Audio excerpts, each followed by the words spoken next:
ವಿಸ್ತರಿಸಿರಿ, ಫಲಿಸಿರಿ, ಅಭಿವೃದ್ಧಿಯಾಗಿರಿ. ದೇವರಲ್ಲಿ ವಿಸ್ತರಿಸಬೇಕು, ಫಲಿಸಬೇಕು, ಅಭಿವೃದ್ಧಿಯಾಗಿರಬೇಕು. ಏನೋ ದೇವರು ಇಟ್ಟಿರುವಂಥ ಒಂದು ಸ್ಥಳದಲ್ಲಿ, ದೇವರು ನಿಮ್ಮನ್ನು ಇಟ್ಟಿರುವಂಥ ಒಂದು ಸ್ಥಳದಲ್ಲಿ ಆಗಲಿ, ಅಲ್ಲೇ ಇರುವುದು ಒಂದು ಜೀವಿತವಲ್ಲ. ವಿಸ್ತರಿಸಬೇಕು. ವಿಸ್ತರಿಸುವಾಗ ನಾವು ಅಭಿವೃದ್ಧಿ ಹೊಂದುತ್ತೇವೆ ಪ್ರಿಯರೇ. ಈಗ ದೇವರ ವಾಕ್ಯ ಹೇಳುತ್ತದೆ, ಆತನ ಕೈಯಲ್ಲಿ ಐಶ್ವರ್ಯವು ಸರ್ವಾಧಿಕಾರವು ಆತನು ನಿನ್ನ ಕೈಯಲ್ಲಿವೆ. ಓದೋಣ ಪ್ರಿಯರೇ ದೇವರ ವಾಕ್ಯ. 1ನೇ ಪೂರ್ವಕಾಲ ವೃತ್ತಾಂತ 29ನೇ ಅಧ್ಯಾಯ 12ನೇ ವಚನ. ಪ್ರಭಾಐಶ್ವರ್ಯಗಳು ನಿನ್ನ ಸನ್ನಿಧಿಯಿಂದ ಬರುತ್ತವೆ, ನೀನು ಸರ್ವಾಧಿಕಾರಿಯು, ಬಲ ಪರಾಕ್ರಮಗಳು ನಿನ್ನ ಹಸ್ತದಲ್ಲಿರುತ್ತವೆ. ನೋಡ್ರಿ ಪ್ರಿಯರೇ, ದೇವರ ವಾಕ್ಯ ಹೇಳುತ್ತದೆ, ದಾವೀದನು ಹೇಳುತ್ತಾ ಇದ್ದಾನೆ, ದೇವಾ ನಿನ್ನ ಕೈಯಲ್ಲಿ ಸುಖವು ಸಮಾಧಾನವು ನಿನ್ನ ಬಲಗೈಯಲ್ಲಿ ಇದೆ ಎಂಬುದಾಗಿ ದಾವೀದ ಬರೆದ ಕೀರ್ತನೆಯಲ್ಲಿ ಹೇಳುತ್ತಾ ಇದ್ದಾನೆ ದಾವೀದನು. ನೋಡ್ರಿ, ನಾವು ಫಲಿಸಬೇಕು, ದೇವರ ವಾಕ್ಯದಲ್ಲಿ ವಿಸ್ತರಿಸಬೇಕು, ಆತನ ಕೈಯಲ್ಲಿ ಬಲಗೊಳ್ಳಬೇಕು. ಆತನ ಕೈಯಲ್ಲಿ ಪ್ರತಿ ಜೀವಿ, ಹುಳ ಹಿಡಿದುಕೊಂಡು ಆನೆ ಕೊಂಡೆತನ, ಮನುಷ್ಯ ಹಿಡಿದು ಮೃಗತನ, ಪ್ರತಿ ಜೀವಿ ನಿನ್ನ ಕೈಯಲ್ಲಿದೆ ಸ್ವಾಮಿ ಎಂಬುದಾಗಿ ದಾವೀದನು ಹೇಳುತ್ತಾ ಇದ್ದಾನೆ ಪ್ರಿಯರೇ. ಆತನ ವಾಕ್ಯ ಹೇಳುತ್ತಾ ಇದೆ, ನೀನು ಕೈ ಬಿಚ್ಚುವಾಗ, ನೀನು ಕೈಯನ್ನು ಬಿಚ್ಚುವಾಗ ಪ್ರತಿ ಜೀವಿ ನಿನ್ನ ಕೈಯಲ್ಲಿ ಇರುವಾಗ, ಹುಳ ಮೊದಲುಗೊಂಡು ಆನೆಕೊಂಡ ಹಿಡಿದು ಮನುಷ್ಯ ಮೊದಲುಗೊಂಡು ಮೃಗತನ, ಪ್ರತಿ ಜೀವಿ ನಿನ್ನ ಕೈಯಲ್ಲಿ ಇರುವಾಗ, ಎಲ್ಲ ಎಲ್ಲಿದೆ? ಎಲ್ಲ ಕೈಯಲ್ಲಿದೆ, ಆತನ ಕೈಯಲ್ಲಿದೆ. ನೀನು ಕೈ ಬಿಚ್ಚುವಾಗ ಎಲ್ಲಿದೆ ಪ್ರಿಯರೇ? ಎಲ್ಲಿದೆ? ಆತನ ಕೈಯಲ್ಲಿ. ಸಮಸ್ತವು ಆತನ ಕೈಯಲ್ಲಿದೆ. ಆತನ ಕೈಗಳನ್ನು ಬಿಚ್ಚಿ ಎಲ್ಲರನ್ನು ಆಶೀರ್ವದಿಸಿದನು. ಆತನ ವಾಕ್ಯ ಹೇಳ್ತಾ ಇದೆ, ಆತನ ಕೈಗಳನ್ನು ಬಿಚ್ಚಿ ಎಲ್ಲರನ್ನು ಆಶೀರ್ವದಿಸಿದನು. ಕೆಲವು ಜನ ಅಂತಾರೆ, ಅಯ್ಯ ಕೈಯಲ್ಲೇನೈತಯ್ಯ, ಬಾಯಿಲಿ ತೇಳಿದ್ರೆ ಹಾಗೆ ಹೋಗುತ್ತಲ್ಲ. ಕರೆಕ್ಟೇ. ಈಗ ನಾನು ಮಾತಿನಿಂದ ಹೇಳಿ ಅವರನ್ನು ಕಳಿಸಿದರೆ ಅವ್ರ ಮಾತಿನ ಮೂಲಕ ಮತ್ತೆ ಪಾಪ ಮಾಡುತ್ತಾರೆ. ಆ ಮಾತು ಹೇಳಿದ್ದು ಒಂದಿನ ನೆನಪಿಟ್ಕೋತಾರೆ. ಒಂದು ಮಾತು ಒಂದಿನ ನೆನಪಿಟ್ಕೋತಾರೆ. ಅಯ್ಯ ನೀವು ಕೈ ಹೆಚ್ಚಿ ಪ್ರಾರ್ಥನೆ ಮಾಡಿದ್ರಾಯ್ತು, ನಮಗೆ ಬಿಡುಗಡೆ ಹೊಂದಿತ್ತು. ಸ್ವಲ್ಪ ಕೆಲವರ ಜನಗೆ ಇದು ವಿಶ್ವಾಸವಿರುತ್ತದೆ ಪ್ರಿಯರೇ. ಆತನು ಹೇಳುತ್ತಾನೆ, ಅಯ್ಯ ನೀವು ಪ್ರಾರ್ಥನೆ ಮಾಡಿರಿ, ನೀವು ಪ್ರಾರ್ಥನೆ ಮಾಡಿದ್ರೆ ನನಗೆ ಗುಣ ಹೊಂದುತ್ತದೆ. ಸ್ವಲ್ಪ ಕೆಲವರ ಜನರ ವಿಶ್ವಾಸವು ಹೀಗೆ ಇರುತ್ತದೆ ಪ್ರಿಯರೇ. ಅವರ ನಂಬಿಕೆ ಏನಿದೆ ಅಂದರೆ ಪ್ರಿಯರೇ, no doubt no doubt no doubt ಏಸೇಫನೇ, ಓ ಏಸೇಫನೇ, ಎಷ್ಟು ಮಂದಿ ಮಕ್ಕಳಿದ್ದಾರೆ ನಿನಗೆ? 2 ಮಕ್ಕಳಯ್ಯ, 2 ಮಕ್ಕಳು. ತಂದೆ ಹೇಳ್ತಾ ಇದ್ದಾರೆ, ಅವರಿಬ್ಬರನ್ನು ಕರಿ, ಅವರಿಬ್ಬರನ್ನು ಜಲ್ದಿ ಕರೆದುಕೊಂಡು ಬಾ, ಅವರಿಬ್ಬರನ್ನು ಆಶೀರ್ವದಿಸುತ್ತೇನೆ. ಅವರಿಬ್ಬರು ತಂದೆ ಹತ್ರ ಬಂದು ನಿಂತರು ಇಬ್ಬರು. ಏಸೇಫನ ತಂದೆ ಹೀಗೆ ಕೈಗಳನ್ನಿಡುವಾಗ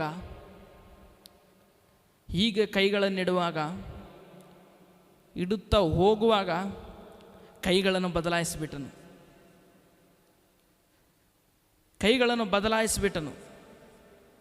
ಯೋಸೇಫನು ಹೇಳ್ತಾ ಇದ್ದಾನೆ, ತಂದೆ ಇವನು ದೊಡ್ಡ ಮಗನಪ್ಪ, ಇವನು ಚಿಕ್ಕ ಮಗನು ಎಂಬುದಾಗಿ ಯೋಸೇಫನು ಹೇಳ್ತಾ ಇದ್ದಾನೆ. ತಂದೆ, ನಿನ್ನ ಕುಡಿ ಆಸ್ತವು ದೊಡ್ಡ ಮಗನ ಮೇಲೆ ಇಡಪ್ಪ. ಮೈ ಸನ್, ನೋ ಡೌಟ್, ನನಗೆ ಗೊತ್ತಪ್ಪ. ಯೋಸೇಫನ ತಂದೆ ಹೇಳ್ತಾ ಇದ್ದಾನೆ, ನೋ ಮೈ ಸನ್, ನನಗೆ ಗೊತ್ತಪ್ಪ. ನೋಡ್ರಿ ಪ್ರಿಯರೇ, ಕೆಲವು ಜನರು ಅಂದ್ಕೊಳ್ತಾರೆ, ಕೈಯಲ್ಲೇನಿರುತ್ತದೆ, ಮೋರವರ್ ಕೈಯಲ್ಲೇನಿರುತ್ತದೆ,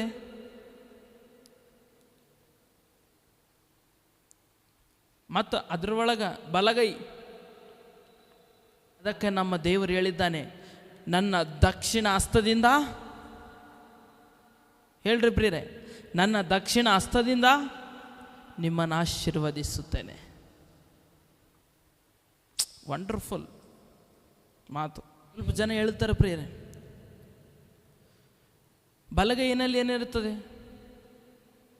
ಬಲಗೈಯಲ್ಲಿ ತೊಳ್ಕೊಳ್ಳಲ್ವಾ?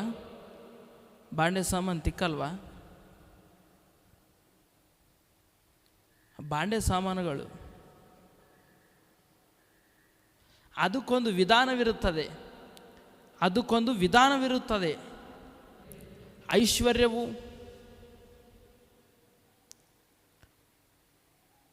ಬಲ ಪರಾಕ್ರಮಗಳು,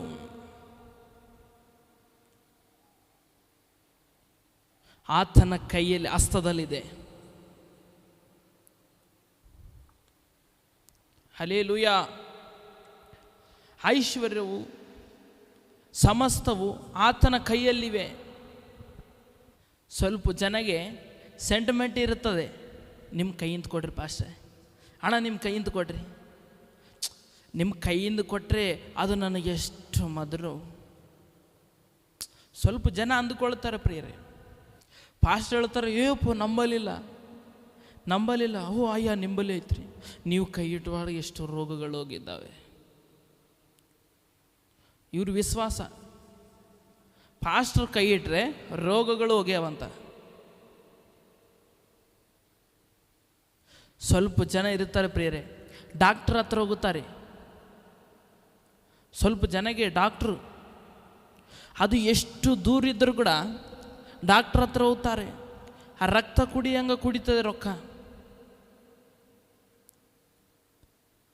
ಅಯ್ಯ ಬಾಬು, ನನಗೆ ಆ ಡಾಕ್ಟ್ರು ನೋಡಿದ್ರೆ ಗುಣ ಆಗುತ್ತದೆ. ಅವ್ರು ಹೇಳುತ್ತಾರೆ, ಅಪ್ಪ ಆ ಡಾಕ್ಟ್ರು ಚಲೋ ನೋಡ್ತಾನೆ, ನನಗೆ ಆ ಡಾಕ್ಟ್ರ್ ಮೇಲೆ ಹೋದ್ರೆ ಗುಣ ಆಗ್ತದೆ. ಅವ್ರು ಹೇಳ್ತಾರೆ, ಅಯ್ಯಪ್ಪೋ ಆ ಡಾಕ್ಟ್ರು ಮುಟ್ಕೊಂಡ್ರೆ ಸಾಕು,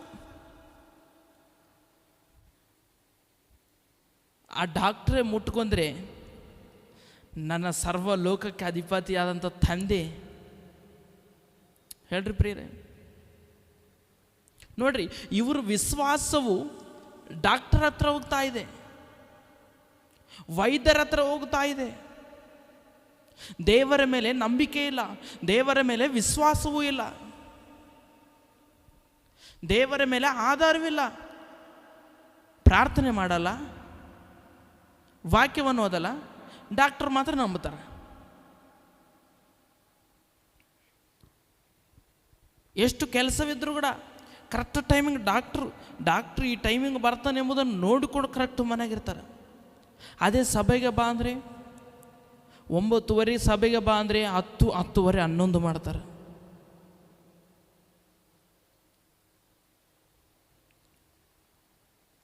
ಡಾಕ್ಟರ್ಗಳನ್ನು ನೋಡ್ತಾ ಇದ್ದಾರೆ, ಡಾಕ್ಟರ್ಗಳ ಮೇಲೆ ವಿಶ್ವಾಸವನ್ನು ಇಡ್ತಾ ಇದ್ದಾರೆ ಜನರು. ದೇವರ ಮೇಲೆ ವಿಶ್ವಾಸವಿಡ್ತಾ ಇಲ್ಲ, ನಂಬಿಕೆ ಇಡ್ತಾ ಇಲ್ಲ, ಅಪನಂಬಿಕೆ ಇದೆ ಪ್ರಿಯರೇ. ಡಾಕ್ಟರ್ ಮೇಲೆ ವಿಶ್ವಾಸವನ್ನು ಇಡ್ತಾ ಇದ್ದಾರೆ ಜನರು. ನೋಡ್ರಿ ಪ್ರಿಯರೇ, ಆತನು ನಮ್ಮನ್ನು ಸೃಷ್ಟಿ ಮಾಡಿದನಂದ್ರೆ ಆತನ ಕೈಯಿಂದನೇ ಅಲ್ಲ. ಸರ್ವ ಐಶ್ವರ್ಯವು ಅಧಿಕಾರವು ಆತನ ಕೈಯಲ್ಲಿದೆ ಅಲ್ಲ. ನೋಡ್ರಿ ಪ್ರಿಯರೇ, ದೇವರು ನಮ್ಮನ್ನು ಸೃಷ್ಟಿ ಮಾಡಿದನೆಂದರೆ ಆತನ ಹಸ್ತದಿಂದೇ ಅಲ್ಲ.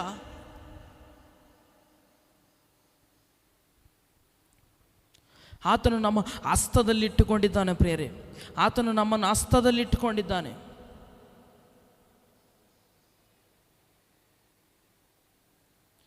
ಆತನ ಹಸ್ತದಿಂದ ಮುಟ್ಟಿದರೆ ರೋಗಗಳು ವಿಶ್ವಾಸಗೊಂಡಿದ್ದಾರೆ. ಆತನ ಬಟ್ಟೆಗಳು ಮುಟ್ಟುಕೊಂಡಿದ್ದಾರೆ ರೋಗಿಗಳು ಕುಷ್ಠರೋಗಿಗಳು, ಡಾಕ್ಟರು ಗ್ಯಾರಂಟಿ ಇಲ್ಲ ಅನ್ನದವರು, ಸತ್ತು ಹೋದವರು ಆತನ ವಸ್ತ್ರದಲ್ಲಿ ಗುಣ ಆಗಿದ್ದಾರೆ ಪ್ರಿಯರೇ. ಕೆಲವು ಜನ ಇರ್ತಾರೆ, ಆ ಡಾಕ್ಟ್ರ್ ಇಂಜೆಕ್ಷನ್ ಆದರೆ ಆಯಿತು, ಆ ಡಾಕ್ಟ್ರ್ ಇಂಜೆಕ್ಷನ್ ಹಾಕಿದ್ರೆ ನನಗೆ ರೋಗನೇ ಇಲ್ಲ, ನಾಳೆ ನಡೆದಾಡ್ತೀನಿ ನಾನೇ ರೋಡಿನ ಮೇಲೆ. ಇವ್ರ ವಿಶ್ವಾಸ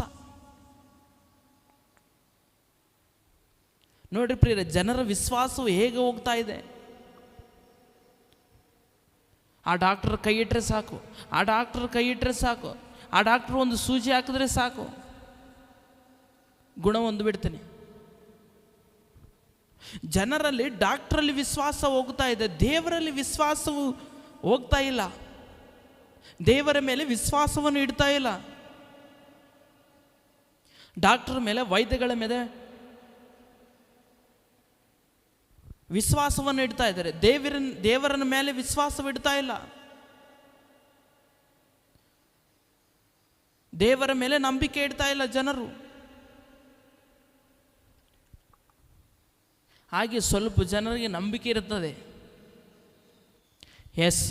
ದಾವೀದನು ಹೇಳ್ತಾ ಇದ್ದಾನೆ, ಸ್ವಾಮಿ ಹೆಚ್ಚಿಸುವಾತನು ನೀನೇ, ಎಲ್ಲರಿಗೆ ಬಲವನ್ನು ಕೊಡುವಾತನು ನೀನೇ, ಎಲ್ಲರಿಗೆ ವಿಶ್ವಾಸವನ್ನು ಕೊಡುವಾತನು ನೀನೇ ಎಂಬುದಾಗಿ ದಾವೀದನು ಹೇಳ್ತಾ ಇದ್ದಾನೆ ಪ್ರಿಯರೇ. ಅದಕ್ಕೆ ದೇವರು ನಮ್ಮ ಯೇಸು ಯಾರು? ಆತನು ಎಲ್ಲಿ ಬಿದ್ದಂಥ ಸ್ಥಳದಲ್ಲಿ ಇಡಿಸುವನಲ್ಲ, ಆತನು ಮೇಲಕ್ಕೆತ್ತುವಾತನು, ಆತನು ಅಭಿವೃದ್ಧಿಪಡಿಸುವಾತನು.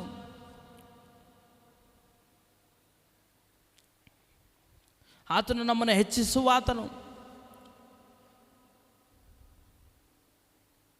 ಈಗ ಒಂದು ಟ್ರೆಂಡಿಂಗ್ ಆಗಿ ಒಂದು ಸಾಂಗ್ ಬಂದಿದೆ ಈ ಮಧ್ಯದಲ್ಲಿ, ಏನಾದರೂ ನೀನೇ ಮಾಡಿ ಕಥೆಯೆಲ್ಲ ಬದಲಾಗಿಸಿದೆ ಎಂಬುದಾಗಿ ಒಂದು ಹಾಡ ಬಂದಿದೆ.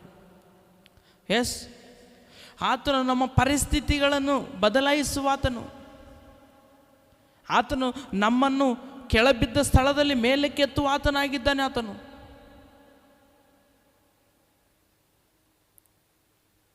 ನೋಡಿ ಪ್ರಿಯರೇ, ಆತನ ಕೈಯಲ್ಲಿ ಸರ್ವ ಸಮಸ್ತವೂ ಇದೆ. ನನ್ನ ದೇವರು ಸರ್ವಾಧಿಕಾರಿಯನು.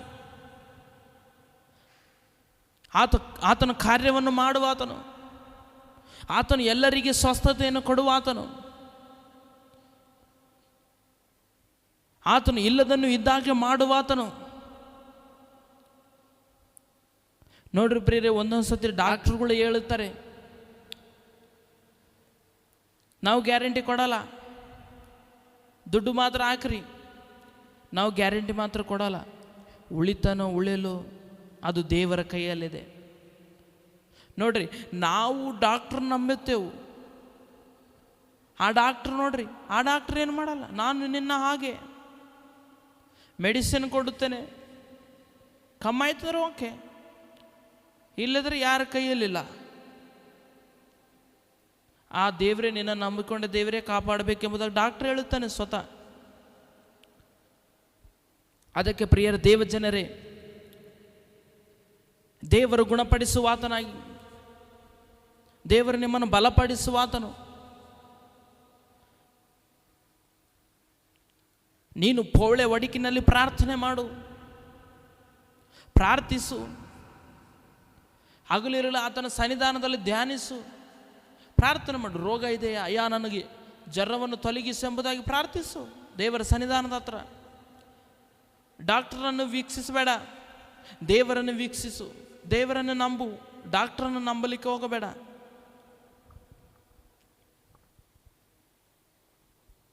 ನೋಡ್ರಿ ಪ್ರಿಯರೇ, ದೇವರು ಹೇಳುತ್ತಾ ಇದ್ದಾನೆ ಇದೇ ಮಾತು ನೋಡ್ರಿ, ನನ್ನ ದಕ್ಷಿಣ ಹಸ್ತದಿಂದ ನಿಮ್ಮನ್ನು ಆಶೀರ್ವದಿಸುವೆನು. ಹಲ್ಲೆಲೂಯಾ. ಆತನ ಕೈಯಲ್ಲಿ ಐಶ್ವರ್ಯವು, ಸರ್ವಾಧಿಕಾರಿ ಆತನ ಕೈಯಲ್ಲಿದೆ. ಆತನ ಒಂದು ಗುಪ್ಪಿಳೆಗಳಲ್ಲಿದೆ. ಆತನ ಒಂದು ಕೈ ಬೆರಳಿನಲ್ಲಿವೆ. ಮಾತಿನಿಂದ ಏನು ಸೃಷ್ಟಿ ಆಯ್ತು ಅಂತ ಪ್ರಿಯರೇ? ಸಮಸ್ತವು ಮಾತಿನಿಂದ ಸೃಷ್ಟಿಯಾಯಿತು. ಭೂಮಿಯು ಸೃಷ್ಟಿಯಾಗು, ಚಂದ್ರನೇ ಸೃಷ್ಟಿಯಾಗು. ಎಲ್ಲದಕ್ಕೆ ಆತನ ಮಾತಿನಿಂದಲೇ ಸೃಷ್ಟಿ ಉಂಟಾಯಿತು. ನೋಡ್ರಿ, ಯೆಹೋವನ ಬರೆದ ಸುವಾರ್ತೆ 5ನೇ ಅಧ್ಯಾಯದಲ್ಲಿ ಬೆಥೆಸ್ದ ಕೋನರ್ ಐತಿ. ಅಲ್ಲಿ ಯಾರಿದ್ದಾರೆ? ಬೆಥೆಸ್ದ ಕೋನರಲ್ಲಿ ಯೇಸು ಕ್ರಿಸ್ತನಿದ್ದಾನೆ. 38 ವರ್ಷಗಳಿಂದ ಆ ಸ್ಥಿತಿಯಲ್ಲಿ ಇದ್ದ ಆತನು. ಅಲ್ಲಿ ಯಾರು ಬಂದರು? ಯೇಸು ಕ್ರಿಸ್ತನು ಬಂದನು. ನಮ್ಮ ಯೇಸು ಯಾರು? ಆತನ ಆಂತರ್ಯಗಳನ್ನು, ಪ್ರಿಯರೇ, ಆತನು ಬಂದು ನಿನ್ನ ಕರ್ಮ, ನೀನು ಮಾಡಿದ ಪಾಪಕ್ಕೆ ಹೀಗೆ ಇರ್ತದ ಮತ್ತು ಅಂದನ. ನೀನು ಮಾಡಿದ ಪಾಪ, ನೀನು ಮಾಡಿದ ಕರ್ಮ, ನೀನು ಮಾಡಿದ ದೇಶ, ನೀನು ಮಾಡಿದ ವ್ಯಭಿಚಾರತನ, ನೀನು ಮಾಡಿದ ಕಳ್ಳತನ, ನಿನಗೆ ಹಿಂಗೆ ಆಗಲಿ ಅಂದನ ಯೇಸು ಸ್ವಾಮಿ? ಏ ಜನ್ಮದಲ್ಲಿ ಮಾಡಿದ ಕರ್ಮ ಪಾಪ ಎಂಬುದಾಗಿ ಹೇಳಿದ್ರ ಯೇಸು ಸ್ವಾಮಿ? ಅಂದ್ರ ಅನುಭವಿಸು ಎಂಬುದಾಗಿ ದೇವರು ಹೇಳಿದ್ರ? ನೋಡ್ರಿ ಪ್ರಿಯರೇ, ದೇವರು ಆತನ ಸ್ಥಿತಿಯನ್ನು ಬದಲಾಯಿಸಿದನು. ಹಲ್ಲೆಲೂಯಾ. ಆತನ ಸ್ಥಿತಿಯನ್ನು ಬದಲಾಯಿಸಿದನು. ಆತನು ಸ್ಥಿತಿ ಬದಲಾಯಿಸಿದನು. ಆತನು ನಮ್ಮ ಸ್ಥಿತಿಗಳನ್ನು ಬದಲಾಯಿಸುವ ಆತನಾಗಿದ್ದಾನೆ. ಧರ್ಮೋಪದೇಶ ಕಾಂಡ 7ನೇ ಅಧ್ಯಾಯ 7ನೇ ವಚನ ನೋಡ್ರಿ. ನಿಮ್ಮನ್ನು ಎಲ್ಲ ಜನಾಂಗಗಳಲ್ಲಿ ಹೆಚ್ಚು ಮಂದಿ ಎಂದು ಇಷ್ಟಪಟ್ಟು ಅಂದುಕೊಳ್ಳಲಿಲ್ಲ. ನೀವು ಎಲ್ಲ ಜನಾಂಗಗಳಿಗಿಂತಲೂ ಸ್ವಲ್ಪ ಮಂದಿಯಷ್ಟೇ. ಯೆಹೋವನು ನಿಮ್ಮನ್ನು ಪ್ರೀತಿಸಿ ತಾನು ನಿಮ್ಮ ಪಿತೃಗಳಿಗೆ ಮಾಡಿದ ಪ್ರಮಾಣವನ್ನು ನೆರವೇರಿಸಬೇಕೆಂದು ಐಗುಪ್ತರ ಅರಸನಾದ ಫರೋಹನನ ಕೈಯಲ್ಲಿ ದಾಸರಾಗಿದ್ದು ನಿಮ್ಮನ್ನು ಬಿಡುಗಡೆ ಮಾಡಿ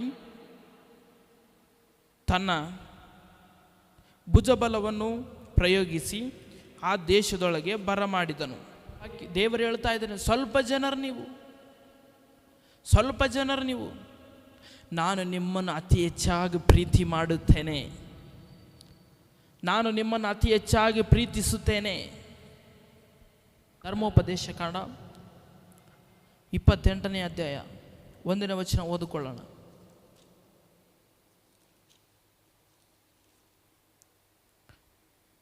ನೀವು ನಿಮ್ಮ ದೇವರಾಗಿರುವ ಯೆಹೋವನ ಮಾತನ್ನು ಶ್ರದ್ಧೆಯಿಂದ ಕೇಳಿ, ನಾನು ಈಗ ನಿಮ್ಮನ್ನು ಬೋಧಿಸುವ ಆತನ ಆಜ್ಞೆಗಳೆಲ್ಲ ಅನುಸರಿಸಿ ನಡೆದರೆ ಆತನು ಭೂಮಿಯು ಮೇಲಿರುವ ಎಲ್ಲ ಜನಾಂಗಗಳಿಗಿಂತಲೂ ನಿಮ್ಮನ್ನು ಉನ್ನತ ಸ್ಥಿತಿಗೆ ತರುವಾತನು. ನೀವು ಚಿಕ್ಕವರೆಂದು ನಿಮ್ಮನ್ನು ದೂಷಿಸಿದಿರಾ? ನೀವು ಚಿಕ್ಕವರೆಂದು ನಿಮ್ಮನ್ನು ಹೆಗ್ಲೆಟ್ ಮಾಡಿದಾರ? ನೀನು ಎದಕ್ಕೆ ಕೆಲಸಕ್ಕೆ ಬರಲಾರ್ದವನು, ನೀ ಏನು ಮಾಡ್ತೋ ನನಗೆ? ನೀ ಏನು ಮಾಡುತ್ತೆ ನನಗೆ? ನೀನು ಯಾವಲ್ಲಿ? ಇಂಥ ಸಮಾಜ ಈಗ ನೋಡುತ್ತದೆ. ನಮ್ಮ ಚಿಕ್ಕವರಾದರೆ ನನಗೆ ಹೇಳುವ ಅಷ್ಟು ದೊಡ್ಡವನ ನೀನು ಎಂಬುದಾಗಿ ಸಮಾಜ ಹೇಳುತ್ತದೆ ನಮಗೆ. ಸಮಾಜದಲ್ಲಿರುವಂಥ ಪ್ರಜೆಗಳು ಹೇಳುತ್ತಾರೆ. ದೇವರೇನು ಹೇಳ್ತಾ ಇದ್ದಾನೆ? ಚಿಕ್ಕ ಚಿಕ್ಕವರನ್ನು ನಾನು ಹೆಚ್ಚಾಗಿ ಪ್ರೀತಿಸುತ್ತೇನೆ.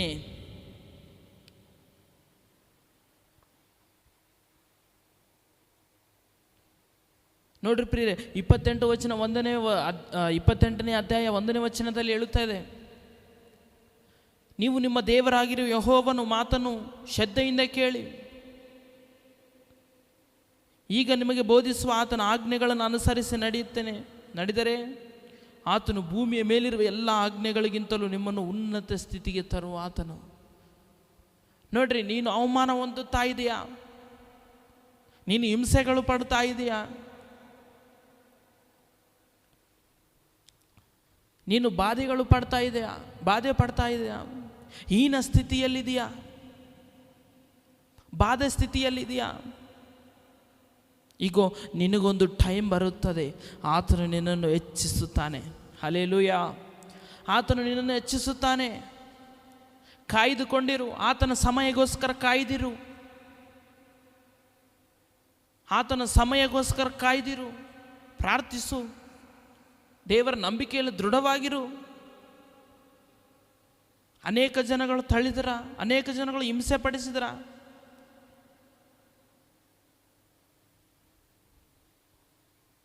ದೇವರು ನೋಡುತ್ತಾ ಇದ್ದಾರೆ. ನಿನ್ನ ಆಂತರ್ಯಗಳನ್ನು ಆತನಿಗೆ ಗೊತ್ತು. ನೀನೇನು ಮಾಡಿದ್ದೀಯೋ ಆತನು ಎಲ್ಲರ ಆಂತರ್ಯಗಳನ್ನು ನೋಡುವ ಆತನಾಗಿದ್ದಾನೆ ಪ್ರಿಯರೇ. ಅದಕ್ಕೆ ದೇವರು ಹೇಳ್ತಾ ಇದ್ದಾನೆ, ನನ್ನ ಕೈಯಲ್ಲಿ ಎಲ್ಲ ಅಧಿಕಾರ ಉಂಟು. ಕೆಲವು ಡಾಕ್ಟರ್ ಹೇಳ್ತಾರೆ, ನಾವು ಮಾಡಿದ ಪ್ರಯತ್ನ ನಾವು ಮಾಡಿದೆವು, ಇನ್ನು ಭಗವಂತನ ಮೇಲೆ ಹಾಕೋದು, ದೇವರ ಮೇಲೆ ಆಧಾರ. ನಾವು ಮಾಡಿದ ಪ್ರಯತ್ನ ನಾವು ಮಾಡಿದ್ದೇವೆ. ಡಾಕ್ಟ್ರು ನನ್ನ ಕೈಯಲ್ಲಿ ಏನಿಲ್ಲ ಅಂತ ಹೇಳುತ್ತಾನೆ. ನಾವೇನು ಮಾಡ್ತೇವೆ? ಆತನ 2 ಕಾಳಗನ್ನು ಹೇಳ್ಕೊಂಡು, ಡಾಕ್ಟ್ರೇ ಪ್ಲೀಸ್ ಹೆಂಗಾರ ಮಾಡಿ ಉಳಿಸಿ ಡಾಕ್ಟ್ರೇ, ಹೆಂಗಾರ ಮಾಡಿ ಉಳಿಸಿ ಡಾಕ್ಟ್ರೇ. ಅವನಿಗೆ 2 ಕಾಲು ಹೋಗಿ 4 ಕಾಲು ಬರ್ತವೆ. ಡಾಕ್ಟ್ರ್ ಹೇಳ್ತಾನೆ, ಅಮ್ಮ ನನ್ನ ಕೈಯಲ್ಲಿ ಇಲ್ಲಪ್ಪ, ನನ್ನ ಕೈಯಲ್ಲಿ ಆದಷ್ಟು ಮಾಡ್ತೇನೆ.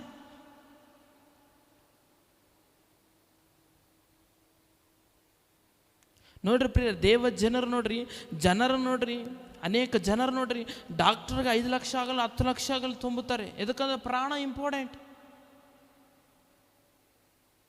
ಡಾಕ್ಟ್ರು ಉಳಿಸ್ತಾನಂದ್ರೆ ಆತನ ಕಾಳು 2 ಹಿಡಿದುಕೊಂಡು, ಡಾಕ್ಟ್ರೇ ಉಳಿಸಿರಿ, ನನ್ನ ಮಗಳನ್ನು ಉಳಿಸಿರಿ ಡಾಕ್ಟ್ರೇ, ನಿಮ್ಮ ಕಾಲು ಬೀಳ್ತೀನಿ ಡಾಕ್ಟ್ರೇ ಎಂಬುದಾಗಿ ಡಾಕ್ಟ್ರ್.